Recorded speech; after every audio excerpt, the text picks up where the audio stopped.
The first time I read about pearl divers from the Sulu Sea, I was sitting in a university archive in Manila, leafing through a water-damaged trade ledger from the 16th century. The ink had faded to the color of old tea, but the numbers were still there. Quantities, weights, destinations. And one destination kept appearing that had no business being in that document at all: Constantinople. That detail sat with me for years, not because it was impossible, but because it made perfect sense, and nobody was talking about it. Let's go back further than most history books bother to go. Long before Spanish galleons dropped anchor in Manila Bay, the Sulu archipelago was operating as one of the most sophisticated maritime trading networks in the known world. Truly, world. The Sultanate of Sulu was not a peripheral kingdom. It controlled sea lanes that connected China, Borneo, Java, and the Indian Ocean routes. And the resource that gave it leverage was not gold, not spices, not timber.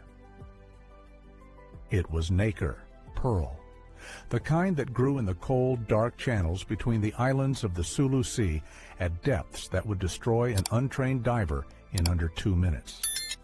But there's a detail. The men who retrieved those pearls were not slaves, not in Sulu. They were a specialized caste of freediving professionals, and their skill was inherited across generations. Boys began training around age 7. By age 14, the best among them could reach depths of 30 meters on a single breath. By 20, a skilled diver could hold his breath for nearly 4 minutes while working, prying shells from the seabed, loading them into mesh bags, and ascending without triggering a lung squeeze or a blackout. The physiological adaptation was real.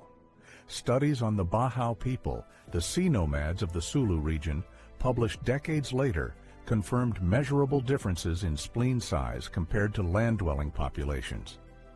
A larger spleen stores more oxygenated red blood cells. Evolution, shaped by centuries of diving, built better divers.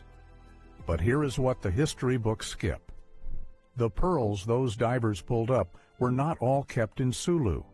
A significant portion moved westward through a chain of intermediary traders, Arab merchants operating out of ports in Brunei and the Malay Peninsula, who themselves connected to Persian Gulf networks, who connected to Levantine merchants, who sold into the markets of Cairo, and further north into Constantinople itself.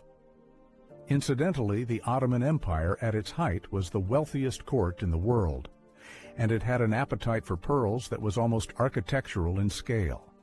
Pearls adorned the Sultan's robes, his ceremonial weapons, his throne room.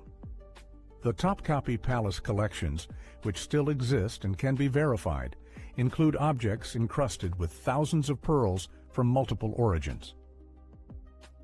Some of those pearls, based on their size and luster characteristics described in Ottoman inventory documents from the 15th and 16th centuries, match the profile of South Sea pearls, not Gulf pearls, not Mediterranean pearls. South Sea pearls, the largest and most luminous variety on Earth, which came from exactly one place in the quantities described, the Sulu Sea. Now the problem. No direct Ottoman Sulu trade document has survived. The chain of intermediaries was long, 5 or 6 hands between a Sulu diver and a Constantinople jeweler. Truly a jeweler. Each transfer was recorded locally in different languages, in different formats, in documents scattered across archives in Istanbul, Lisbon, Seville, Goa, and Manila. The full picture exists only in fragments, and this is precisely why the story was never assembled. Let's say it wasn't hidden, it was distributed. Think about it. The first person who began seriously connecting those fragments was not a Filipino historian. That's worth sitting with for a moment. The early scholarship on pre-colonial Philippine trade came largely from European researchers working in Spanish colonial archives because that's where the surviving documents were concentrated. Philippine historians working within their own country had limited access to Ottoman archives before the late 20th century.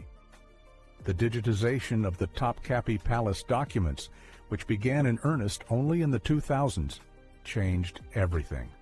When researchers started cross-referencing Ottoman treasury inventories with Malay trade records from Brunei and with Spanish descriptions of Sulu commerce, a shape began to emerge. The Sultanate of Sulu received luxury goods from the West, fine textiles, weapons, glassware. In exchange, they exported pearls, mother-of-pearl shell, and sea cucumbers. The sea cucumber trade alone is documented enough to be uncontroversial. But the pearl trade, because the objects themselves were portable, untraceable, and non-perishable, left a ghost trail. Stop. Think about what a pearl actually is. It has no serial number. It has no manufacturing mark. A pearl pulled from the Sulu Sea in 1480 looks, to the naked eye, almost identical to one pulled from the Persian Gulf.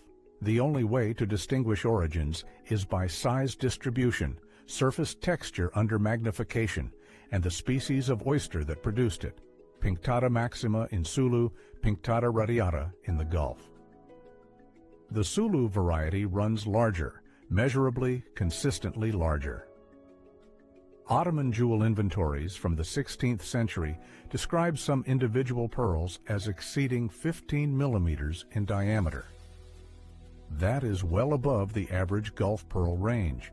That is Sulu Sea territory.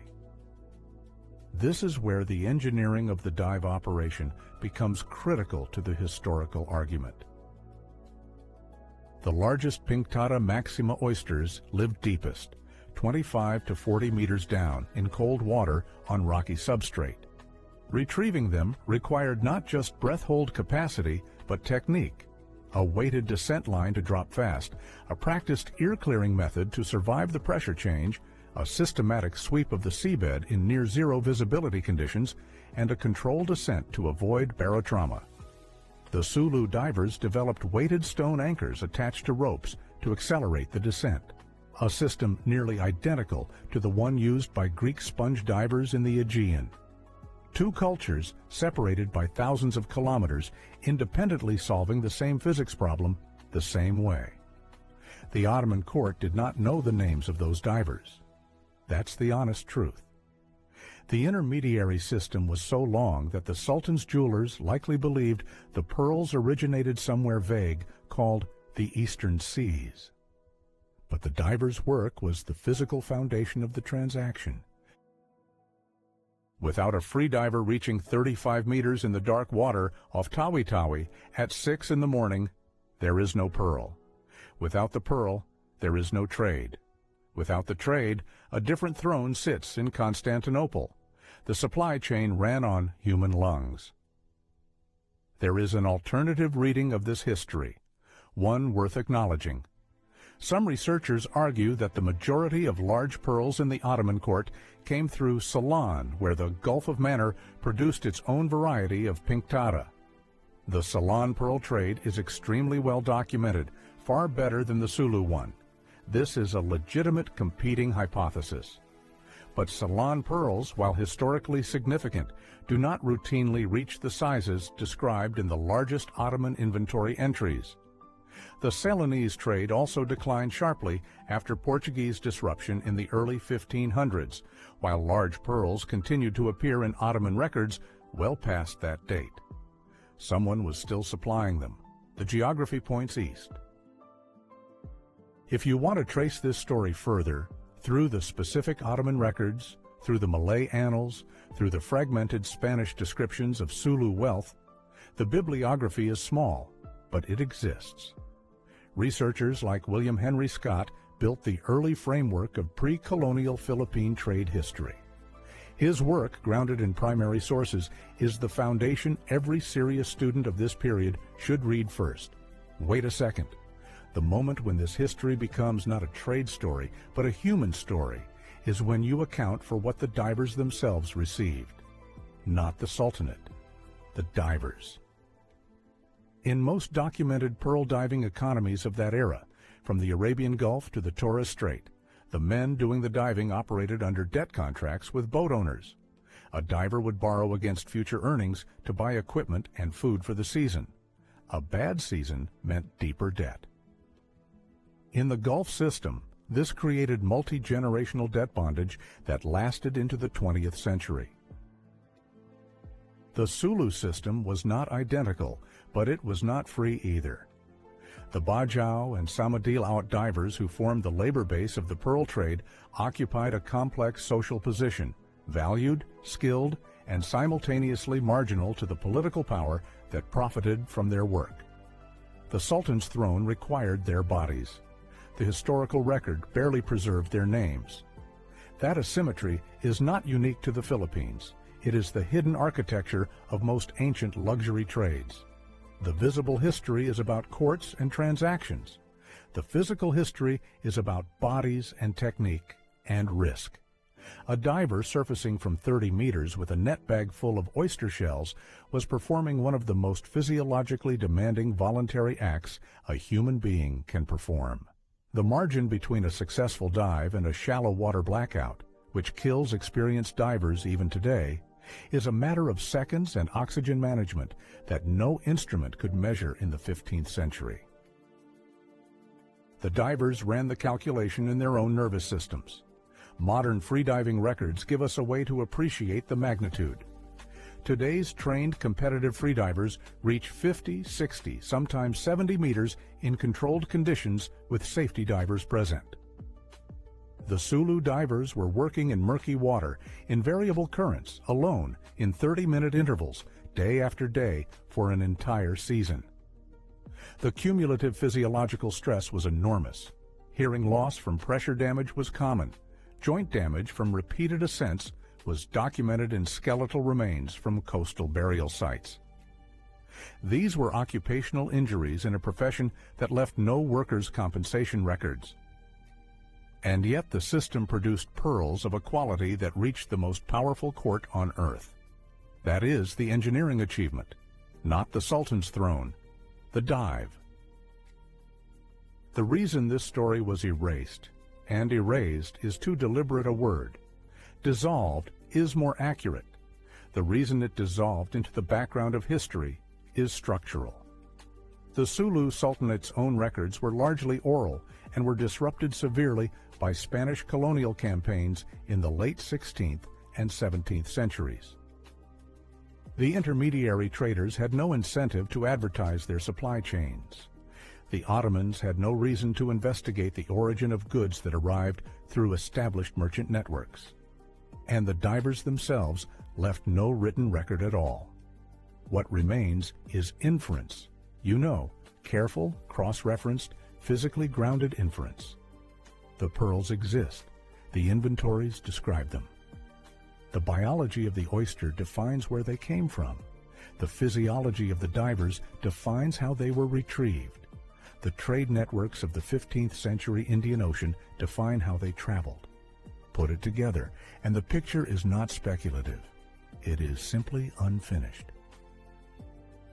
You know, history at this scale is always unfinished. The ledger I found in Manila was water damaged. The entries were partial, but the numbers were still there, in ink that had survived 4 centuries of humidity and neglect. Someone wrote them down because the transaction mattered. The trade mattered. The pearls mattered. The divers, though nameless in that document, were the reason any of it existed at all.